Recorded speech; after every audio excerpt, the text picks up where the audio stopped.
Everyone, आज हम BA में सेकेंड ईयर के रसशास्त्र एवं वैशज्य कल्पना ये जो सब्जेक्ट है इसकी बात करने वाले हैं।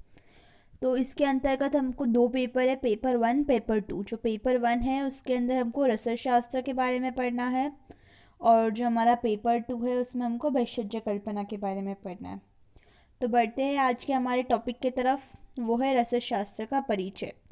कोई भी सब्जेक्ट हम पढ़ते हैं तो उसके बारे में हमको जनरल इन्फॉर्मेशन पता होनी चाहिए, तो वो हम अभी इस वीडियो के अंतर्गत देखेंगे। तो सबसे पहले देखते हैं रसशास्त्र की परिभाषा। तो रसशास्त्र इस विषय के अंतर्गत पारा जो है, पारा और बाकी खनिज द्रव्य मतलब हम मॉडर्न के टर्म्स में बोल सकते हैं कि जो एलिमेंट्स हैं हमारे, उनके बारे में जिस सब्जेक्ट के अंतर्गत विशेष पढ़ाई की जाती है उसको हम कहेंगे रसशास्त्र। और जैसे हमने बोला कि इस सब्जेक्ट का नाम ही रसशास्त्र एवं भेषज कल्पना। तो भेषज कल्पना के अंतर्गत वनस्पतियों की सहायता से औषधियों की निर्मित की जाती है। ठीक है। फिर रस शास्त्र में रस आता है। तो रस क्या है? तो रस अर्थात पारा, ये एकमेव धातु है जो सामान्य तापमान में भी द्रव्य के स्वरूप में रहता है।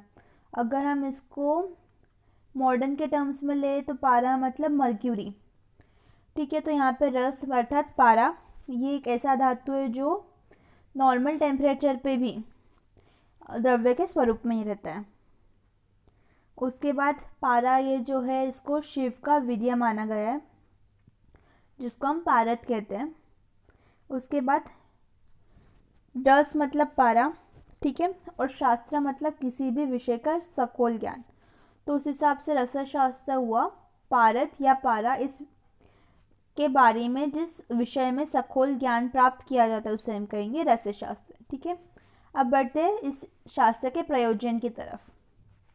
तो इसके डेफिनेशन में बोला है, न च रसशास्त्रम धातुवादार्थमेवति मनत्वम् देहद्वेद द्वारा मुक्त देव परम प्रयोजनत्वाद।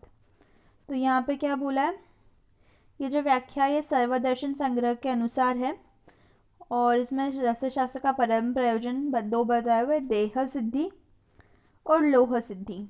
तो देह सिद्धि मतलब क्या? तो पारद पर जारणादि संस्कार करके औषध की निर्मित की जाती है, उससे अजरा अमरत्व प्राप्त होता है, इसे हम कहेंगे देह सिद्धि। मतलब बॉडी के वेलबींग के लिए, बॉडी को लॉन्ग ड्यूरेशन तक जिंदा टिकाए रखने के लिए जो पारा के ऊपर जारणादि संस्कार किए जाते हैं उसको हम कहेंगे देह सिद्धि। और दूसरा है लोह सिद्धि। तो लोह सिद्धि क्या है कि जो सामान्य धातु है उससे स्वर्ण की तरह मूल्यवान धातु प्राप्त करना, मतलब लोह सिद्धि। तो ये है दो हमारे रसशास्त्र के प्रयोजन। यहाँ पे ये जो व्याख्या है ये इम्पोर्टेंट टू लर्न है, तो हमें ये व्याख्या लर्न करनी ज़रूरी है। फिर आगे बढ़ते रस की निरुक्ति। तो रस की हमने अलग अलग निरुक्ति देखी है, क्रिया शारीर में हमने निरुक्ति देखी है। उसके बाद फिर हमने पदार्थ विज्ञान या द्रव्य गुण में देखा है कि सप्त पदार्थ में रस भी एक पदार्थ है। और यहाँ पे हमको वापस से एक पदार्थ रस दिख रहा है जो है पारद के स्वरूप में।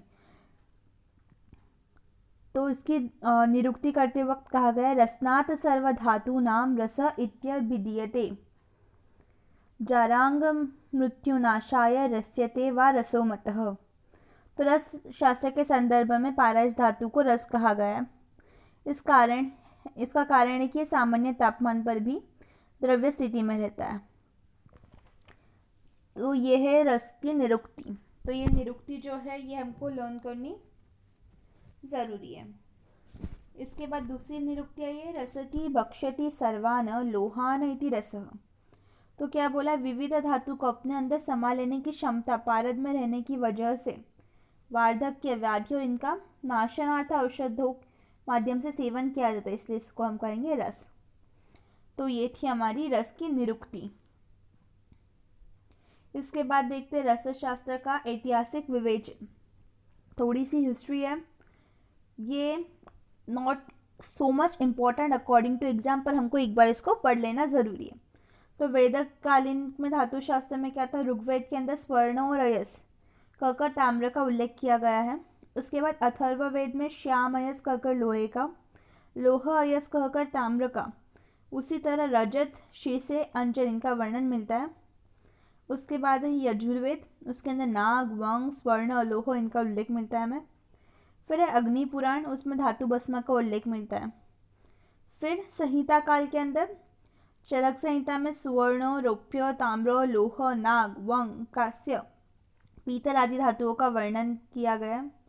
उसके बाद है सुश्रुत संहिता, इसके अंतर्गत वंग, नाग, ताम्र, रौप्य, लोह, कृष्ण लोह, स्वर्ण और लोह का वर्णन मिलता है। उसके बाद आता है हमारा अष्टांग हृदय, इसके अंदर माणिक्य, मोती, मरकत, सूर्यमणि, सर्पमणि, गर्दभमणि, गजमुक्ता, शंख, शुक्ति, ये रत्न वर्ग और सुधा वर्ग के द्रव्यों का वर्णन आता है।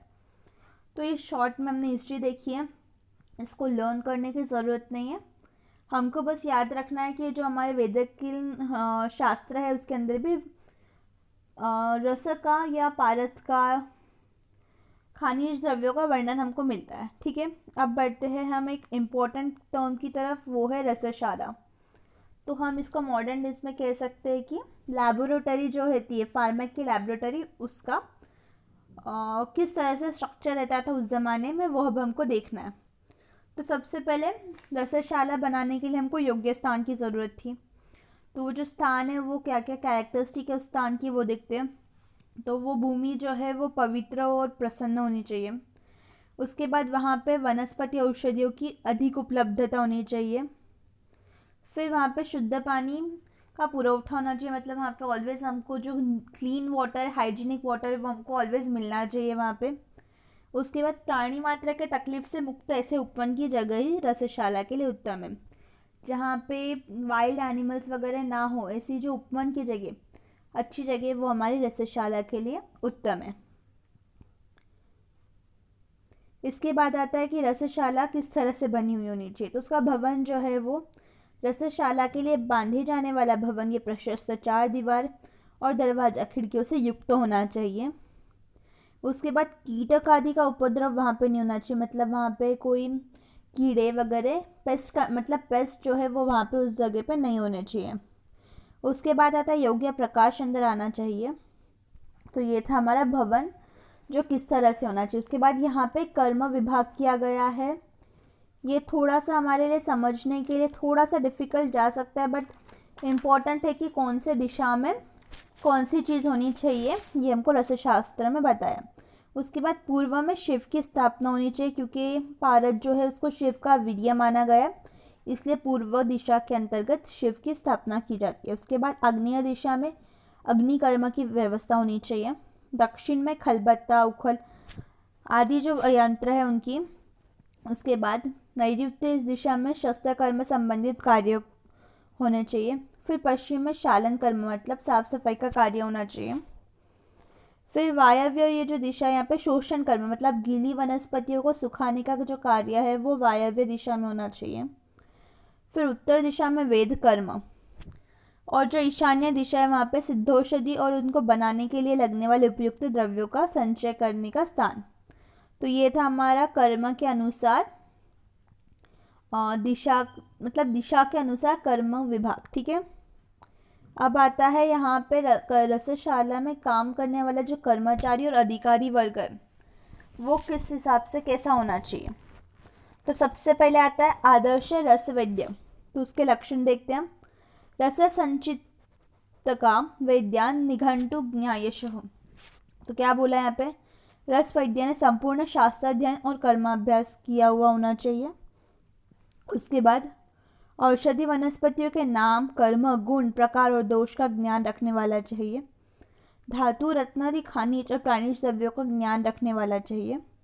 और अलग अलग प्रांत में प्रचलित औषधियों के बारे में ज्ञान रखने वाला चाहिए। तो ये जो रस वैद्य के लक्षण जो बताए हुए हैं ये इम्पॉर्टेंट है। अगर आपको रसशाला के बारे में नहीं भी पूछा गया एग्जाम में, तो आदर्श रस वैद्य के जो लक्षण हैं ये पूछे जा सकते हैं। उसके बाद ग्रंथकार जो है हमारे, उनके अनुसार पद्महस्त वैद्य को श्रेष्ठ समझा जाता है। ये आपको जो पीजी की एग्ज़ाम रहेंगी वहाँ पे यूज़फुल हो सकता है। तो पद्महस्त वैद्य जो है वो श्रेष्ठ माने गए। अब देखते हैं योग्य परिचारिका या सेविका के लक्षण।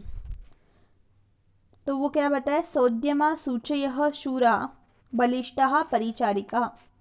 तो वहाँ पे काम करने वाली जो सेविका है रसशाला में, वो किस तरह से होनी चाहिए, तो परिश्रमी होनी चाहिए, वो सत्यभाषी, फिर निर्लोभी होनी चाहिए, उनको किसी भी प्रकार का लोभ नहीं होना चाहिए, स्वच्छता रखने वाली होनी चाहिए, निर्भय होनी चाहिए, किसी भी सिचुएशन का बिना डरे सामना करने वाले होने चाहिए। उसके बाद बलवान होने चाहिए, गोपनीयता रखने वाली होनी चाहिए, कि जो कॉन्फिडेंशियल बात है उसको संभाल के रखने वाली होनी चाहिए। उसके बाद आते हैं कर्तव्य दक्ष होनी चाहिए, और फिर रस वैद्यों की आज्ञा का पालन करने वाला होना चाहिए। तो ये सारी जो कैरेक्टरिस्टिक्स है ये इम्पॉर्टेंट है इसका श्लोक, और ये योग्य परिचारिका या सेविका के लक्षण ये हमारे लिए एग्ज़ाम के हिसाब से बहुत ही ज़्यादा इम्पॉर्टेंट है। फिर देखेंगे प्राचीन रसशाला के उपकरण, वहाँ पे कौन कौन से उपकरण होने चाहिए ये देखते हैं। तो सबसे पहले आता है विभिन्न आकार के पत्थर के खल, तख्त के खल, लोहे के खलबत्ते, क्योंकि उस ज़माने में जो औषधियाँ होती थी वो यूजुअली खलबत्ते में या खल के अंदर कूट के बनाई जाती थी, इसलिए विभिन्न प्रकार के आकार के पत्थर के खल उपस्थित होने ज़रूरी थे। उसके बाद है सत्वपातन आदि कर्म के लिए कोष्टी, मूषा, चूल्ही, भट्टी और सेगड़ी, ये सारी जो चीज़ें ये इम्पोर्टेंट है। उसके बाद तेल निष्कासन के लिए भूमि और कोष्टी। उसके बाद है पिसाई के लिए चक्की, अलग अलग आकार की चलनियाँ, तैयार औषधियों को रखने के लिए कांच, धातु और मिट्टी की बर्नियाँ, कूपी और लोहे की पतली शलाका, और लास्ट है अग्निकर्म के लिए ईंधन, उदाहरण गोबरी, लकड़ी, कोयला, ये सारी जो चीज़ें हैं ये रसशाला के अंतर्गत लगने वाले उपकरण हैं। ठीक है, आई होप आपको ये जो टॉपिक है ये समझा होगा। ये रसशास्त्र का फर्स्ट टॉपिक था जो हमने कंप्लीट किया है। अगर आपको ये वीडियो अच्छा लगा है तो इस वीडियो को लाइक कीजिए, और अगर आपको इस वीडियो से संबंधित कोई भी डाउट है तो आप उसको कमेंट सेक्शन में मेंशन कर सकते हैं। Thank you very much.